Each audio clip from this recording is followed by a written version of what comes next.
আমাদের সহযোদ্ধারা আজকে এনসিপিতে, আমাদের ইনসাফের সহযোদ্ধারা এনসিপিতে যুক্ত হচ্ছে। আমি আপনাদেরকে অভিনন্দন জানাই, আমার সাথে যারা অংশগ্রহণ করেছে।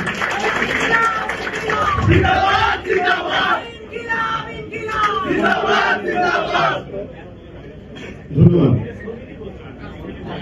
আজকে বাংলাদেশের বর্তমান যে সময়টা আমরা আছি, দেশের এমন সময় আমি যুক্ত হয়েছি নাগরিক পার্টিতে যে দেশে এখন ঠিক আবার ক্রান্তিকালের মধ্যে প্রবেশ করেছে, যেখানে আমাদের নির্বাচনের পরে একটা ডেমোক্রেটিক বর্ডারের মধ্যে বাংলাদেশে প্রবেশ করার কথা। সেখানে আমরা দেখছি যে বাংলাদেশের বর্তমান যে সরকার মাত্র 2.5 মাস গঠন হয়েছে, তার মধ্যেই তারা উল্টো পথ হাঁটা শুরু করেছে, ঠিক যেমন শেখ হাসিনা হেঁটে গেছে। এই যে দেশের এখন একটা পরিস্থিতি, আপনারা প্রত্যেকে জানেন যে দেশের জ্বালানি সংকট কি প্রখর অবস্থা ধারণ করেছে।